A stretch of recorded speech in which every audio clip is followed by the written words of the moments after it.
Hi,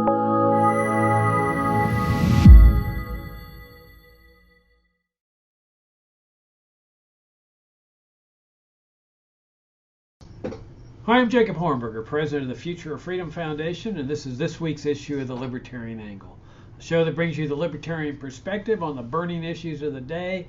And I'm joined as I am every week by my co-host, Richard Ebeling, the BB&T Professor of Ethics and Free Enterprise Leadership at the Citadel. Richard, good to see you again.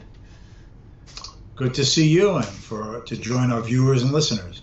Yeah, if you're new to the Future of Freedom Foundation, you're just accessing this program for the first time, come and visit us at fff.org. We have a multitude of articles stretching back some 30 years, all giving the principled, uncompromising case for the libertarian philosophy. Okay, Richard, there is an interesting issue relating to the First Amendment to freedom of speech that has arisen with the National Basketball Association in China.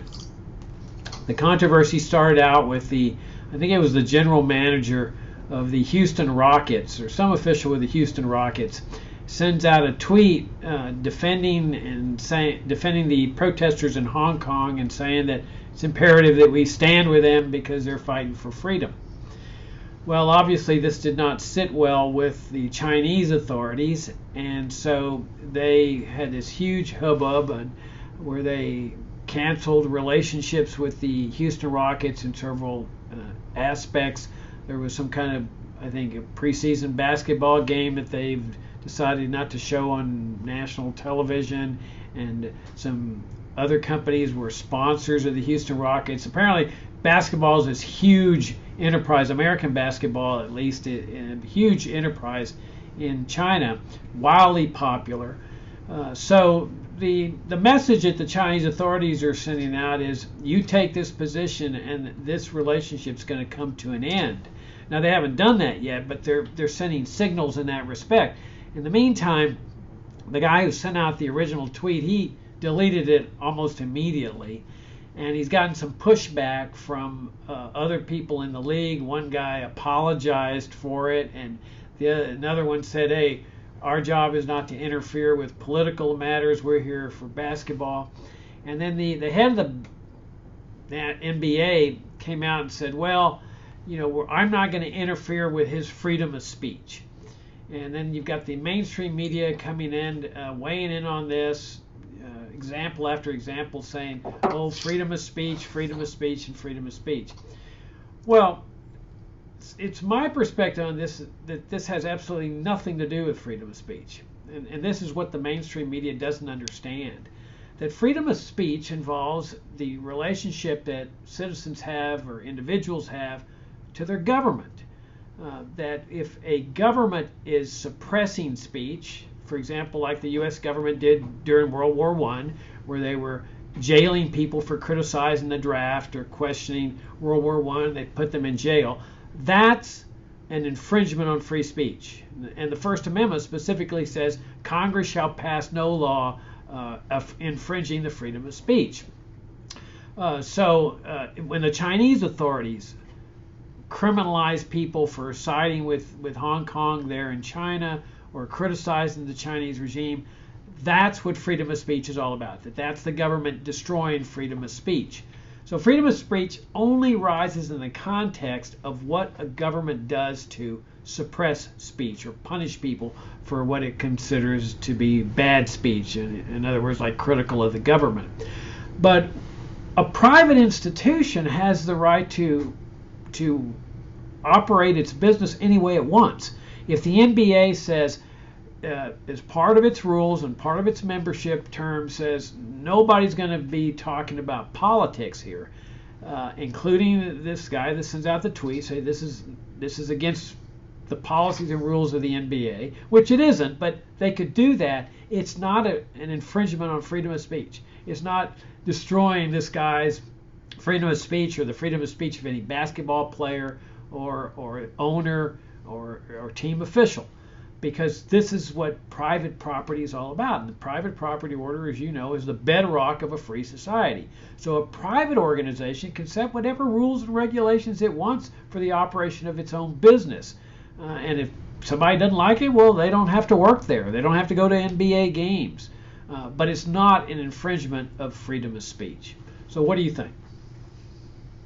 Well, I agree that private organizations can set whatever rules that they choose for their members. If I joined the Rotary Club and I act in a way inconsistent with the rules of the club, they can either expel me or remind me that my membership in good standing requires me to act in certain ways during the meetings. If I don't show up regularly for the meetings, I used to belong to a local Rotary, they can fine you. It's just a way to do their fundraising, et cetera, et cetera, et cetera. It has nothing to do with the government. The purpose of the First Amendment is to restrict and restrain government's ability through the use or the threat of the use of political force to get people to not say things they would otherwise like to say or write, or to force them to say or write things that they would choose not to if not under such political pressure. It is not the responsibility of the government to tell people how their private associations determine their own rules among those who are consensually participating as members. But I also wanted to sort of bring out another dimension of this. People have emphasized in the media, politicians, the pundits, how awful this is, that the NBA has kowtowed or seems to be partly kowtowing to the Chinese, and they're choosing dollars over the principle of freedom of speech. And the lesson that no one seems to have paid attention to is that what do you expect when you have big government? When the day after this fellow issues this tweet, the major broadcasting outlets in China all say they will no longer carry Houston Rockets preseason games, or threatening not to run that at all. Or the lead sporting goods store in Beijing suddenly orders that all Houston Rocket paraphernalia and clothes be removed from the store. When those Chinese companies that are involved with individual NBA basketball players threaten to break contracts that bring in significant money to those players due to exhibition games or recommendations and so on. It is very clear that this is not a spontaneous uprising of the Chinese, individual Chinese people, aghast that Americans should say nasty things that offend the nation of China. No, this has come down from the government. You will not broadcast their games. You will not have their sporting goods and paraphernalia in stores. You will not have these individual contracts unless these American representatives of games and the NBA and the individual players either shut their mouth or publicly apologize, groveling before the feet of President Xi, and promise not to do this again. This should be a warning sign of what it means for government to control an economy.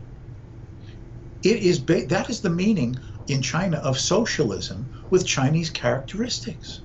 Or another way of saying it, it's their variation now with economic fascism.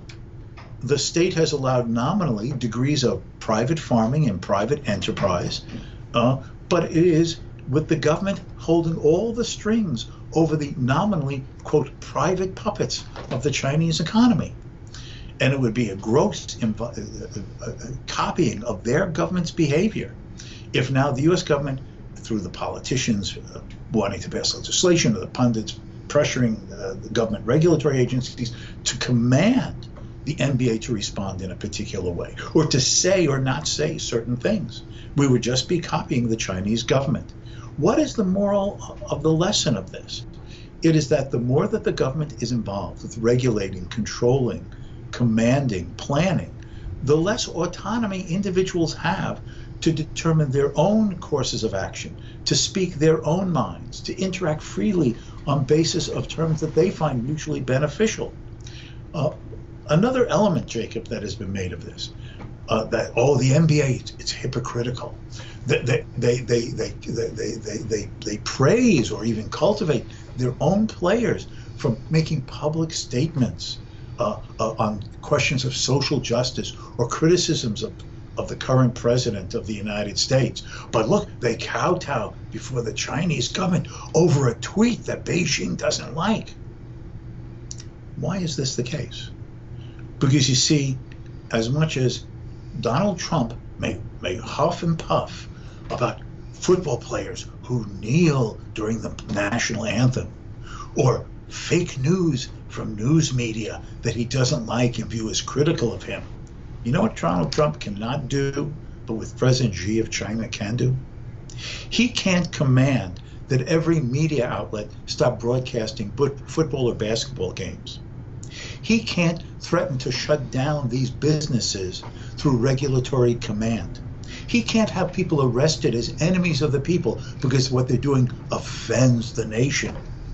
However much regulation and intervention and control you and I unendingly point out exists in the United States, and far too much of it, there still remain elements of individual freedom under the Bill of Rights, degrees of private property and freedom of association that Donald Trump cannot touch. He can't order the firing of the head of CNN, and he can't make the National Basketball Association as a puppet say what he wants or not say what he wants.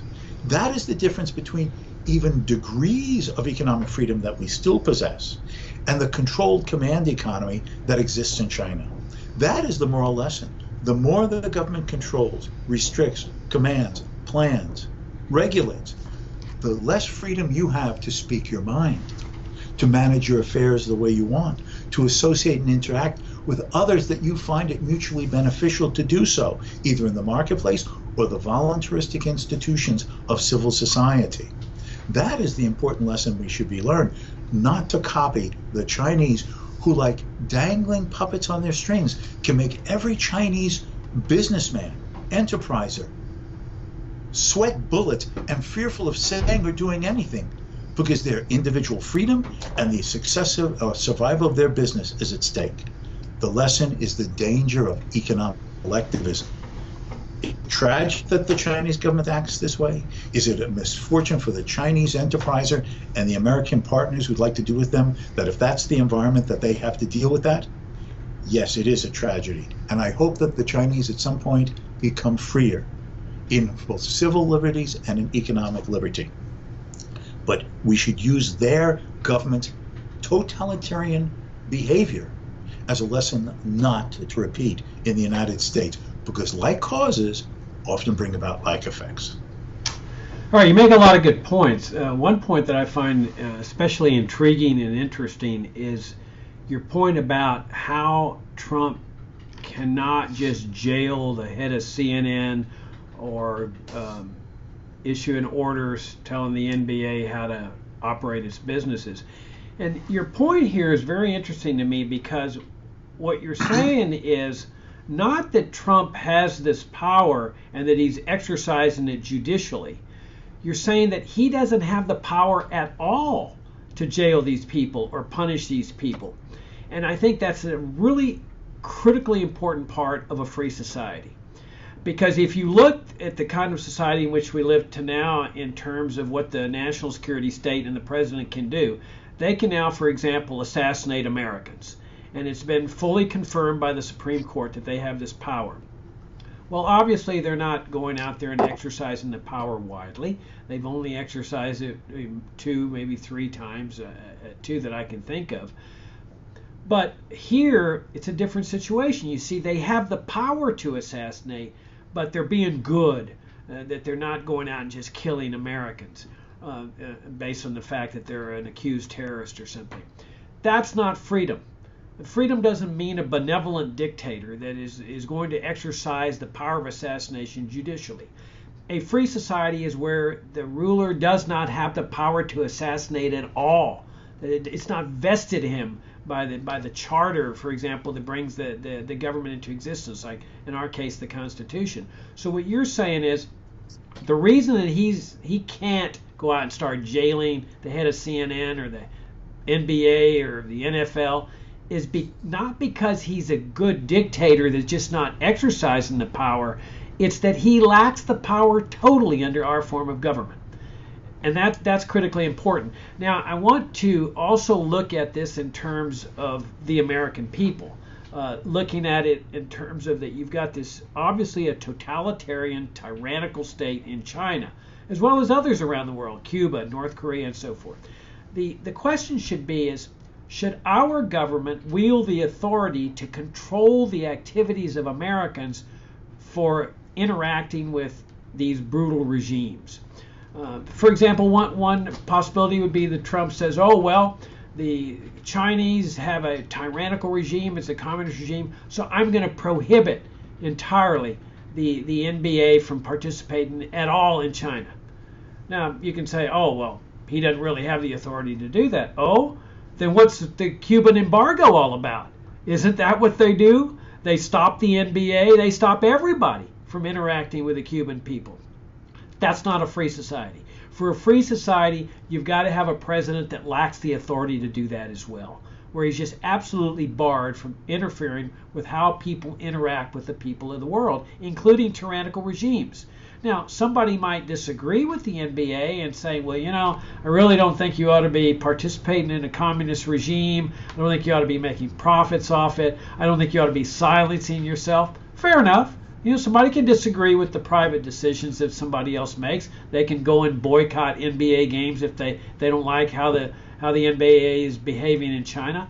But the important thing is that we don't get the U.S. government to be controlling this kind of activity or even wield the power to control it, because that's then adopting the powers of these communist totalitarian regimes, which is essentially what the Cuban embargo is all about. I mean, the Cuban embargo is a response to the Cuban regime for depriving people of civil liberties as well as economic liberties. So how does the U.S. government respond? Well, we're gonna respond by controlling the economic activities of our people. Well, in other words, adopting the same methods that the communists use. That's not how you spread freedom. You spread freedom by fighting, by standing with your principles of liberty, and then letting things shake out as to how the private sector wants to interact with the people of the world. I do find it also interesting that people that are attacking the NBA and saying, "Oh, you're kowtowing to the communists. We should all be standing with the Hong Kong protesters." Not one single one of them, as far as I know, not one single member of the mainstream press, not one single member of the federal government that's criticizing the NBA is going over to Hong Kong to stand with those protesters. I mean, all they'd have to do is buy a plane ticket, Richard, and pack their bags and go on over there and stand with those protesters.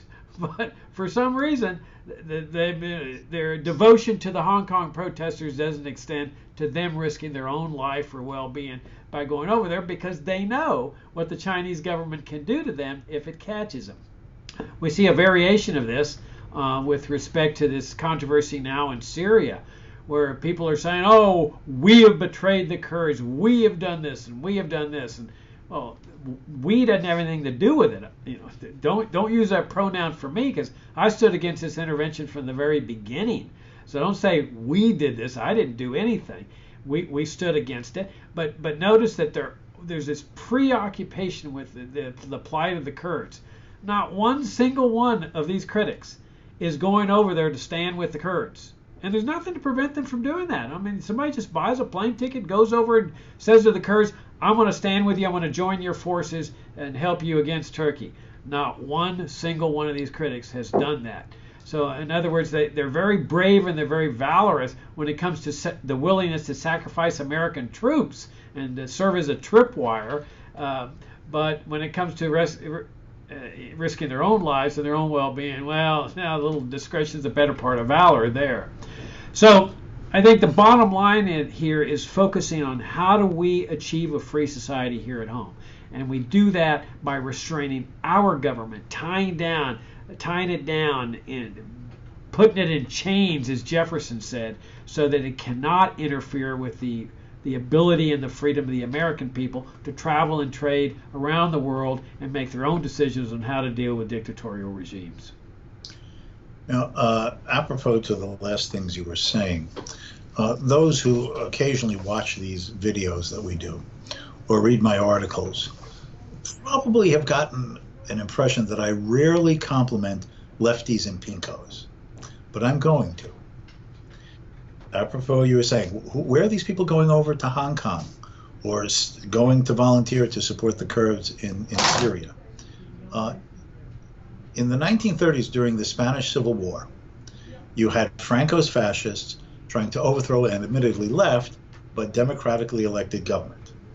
And it ended up that Mussolini and Hitler supported Franco, and Stalin and the Soviet Union ended up supporting the Republican government, which ended up being more and more lefty. But we were not at war, the United States. We were neutral. But a bunch of socialist and American communist individual citizens went over and joined the Republican side at their own expense, with their own money, risking their own lives, and joined what they called the Abraham Lincoln and the George Washington brigades on the Republican side of the Spanish Civil War. And a good number died. Now, I don't share their ideology. And if I was alive then, I would have said pox on both houses, fascists and communists. But these are private individuals. They didn't lobby the United States to intervene. They didn't call for U.S. tax dollars to be sent over to the Republican side. They, guided by their political philosophy and ideology, went as private individuals. And to that extent, I respect and admire them because they put their lives where their mouth was, which these people today are unwilling to do. I can make one other point. You were saying, the U.S. goes and intervenes and wantonly sends American troops in harm's way and obviously brings about a lot of damage to others. I was just reading something today. I'm not sure what it's based upon. I assume it's true. Surely I can't question anything that appears in the media. But supposedly, someone was quoting a conversation that they were having in the Oval Office when Obama was president, when he was involved in approving and even targeting some of the drone attacks, which often resulted in civilian deaths. Supposedly, Obama said, "I didn't realize that my job description including ordering people to be killed, and I seem to be good at it." Oh, God. If that's true, at least that's a refreshing honesty. Well, let's turn our attention to this Syria thing because it's got its sordid elements, its tragic elements, its sort of amusing elements, and the amusing element to me is how everybody's now blaming Trump for this fiasco, and it's just turning into a classic fiasco where Trump relocates these troops and Turkey starts attacking the Kurds, and the Kurds have now struck a deal with the Syrian government, who's the enemy of the United States. And the Russians. And the Russians. And now Syria's taken over all this land, which the U.S. was committed to preventing it from taking over, which is part of Syria. I mean, it's just a total nightmare and catastrophe. But the interventionists are saying this is all Trump's fault. If Trump hadn't moved those 50 troops, we'd be okay. Richard, this is just another classic example of interventionism gone awry. I mean, this is not a story of what Donald Trump did. This is a story of what interventionism has brought us once again. So you can go back and you can add up World War I, World War II, Korea, Vietnam, Iraq, Afghanistan, Guatemala, Chile, and now Syria. It's just one case after another of the failure of interventionism and the death and destruction and chaos and crisis that it wreaks. But the interventionists can never accept responsibility. I mean, all they're doing now is what they do after every one of these fiascos. They now are looking for a new intervention because this time they're going to say, oh, we'll get it right this time, we promise. If we can just get into a war with Iran, if we can just do a regime change operation in Venezuela, if we can just do this or do that, we promise you that this intervention will not be any different from all the rest. Well, the promises are empty at this point. Interventionism is a failed, morally bankrupt philosophy. I mean, we saw this in Vietnam. You know, what do the interventionists say about Vietnam? Oh, if it hadn't been for those leftist protesters, we would have won the war. We were on the verge of winning the war. If only we had just stayed. If only if the protesters hadn't forced us to get out. I mean, if they had their way, we'd be in Vietnam, or the U.S. government would be in Vietnam to this day, continuing to fight and kill and die in the rice paddies of Vietnam. No, it's another fiasco. And what the American people have to learn from this is that interventionism itself is the cause of the problem. And that the only solution is to line up with us libertarians who maintain this foreign policy of non-interventionism. If you don't intervene at all, then you don't get into these problems of betraying people or doing this or doing that, death, destruction, all for naught, or these hasty evacuations, which Trump is apparently now engaged in.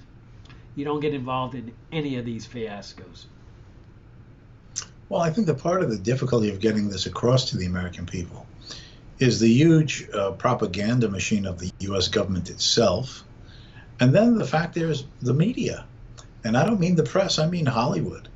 You know, when the Vietnam War ended, there were a whole variety of movies critical of it.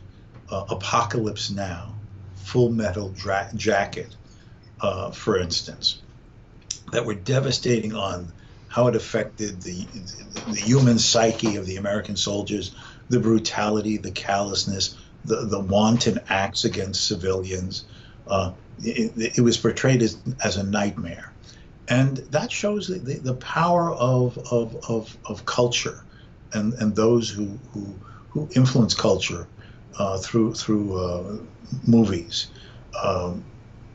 Now think of the reaction since 9/11. There have been critics of this, that, and the other, but Hollywood has mostly gone along with the patriotism of this. A variety of movies set in Iraq or Afghanistan. The idea that this is just wars, that these American soldiers are doing the right thing. Or the television show, which ran with high ratings for several seasons, Army Wives, where you're following those who are left at home or who are in training at a base in the United States, and often going off of their tours of duty to Iraq or Afghanistan. Patriotism, sacrifice, serving the country, and this influences people. It makes them. We forget the influence of culture, and when those who are the carriers of speaking for much of culture, and movies certainly do, get on one side or another, it influences people. Again, I'm not calling for censorship of the media, and far from it, but it shows that the intellectual and cultural milieu of the society greatly influences how people feel about things, including wars. If Trump had chosen to get more involved in Syria, and if it had turned sour, with greater intervention, you know what the media was saying now? He dragged us into a war. He's doing this to distract us from impeachment so that he can seem like a tough president to gain votes. You know, it all depends upon how Hollywood and the media view these things, and they influence things a great deal. Part of it is to win over through reason, persuasion, and argument those who can help mold public opinion, because they do matter and they have influence. That Vietnam bad, Afghanistan and Iraq not perfect, but patriotic. Yeah, and I mean, sometimes you recall the CIA's program of Operation Mockingbird, where they were secretly placing assets and acquiring assets within the mainstream press to expound their views secretly, where nobody would know that they were expounding the views of the CIA. And I mean, what do they need Operation Mockingbird for now? I mean, you get the sense that the mainstream media are simply self-designated assets for the CIA, the Pentagon, the NSA. You don't need to recruit them; they're already there. I mean, this is the product of the indoctrination that has taken place for 50 years now, where you've got these people that have gone through the public school system, the state-supported colleges, universities, receiving the indoctrination that these foreign wars are fantastic, they're necessary for national security, that wars of aggression attacking countries that have never attacked the United States is necessary. That's what I figured. Bringing freedom to the American, to foreigners, bringing freedom to the American people. I mean, what does the CIA need to recruit for when you've got these mainstream media types that have essentially made themselves as spokesmen for the CIA? But there are those of us, the libertarians, that are out there speaking the truth. And I remember that famous quote that I forget who said it, but it was like, we need a new public opinion developed in this country, one that doesn't go through the mainstream press, but instead goes person to person to person, just the power of truth to shift the course of society. And I believe that may be happening. I think a lot of Americans are now questioning what in the heck is going on in this country.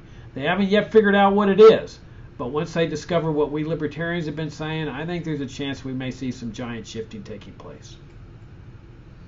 All right, so on that note, we'll wrap it up. You got any final words, Richard? Believe in freedom, fight for freedom, know what freedom's about, and become a voice for it. All right, on that note, we'll wrap it up. Richard, as always, enjoyed the conversation and look forward to talking to you next week. Until next time, thank you for joining us. Yeah, thanks for tuning in. Come and visit us at fff.org, and we'll see you next week.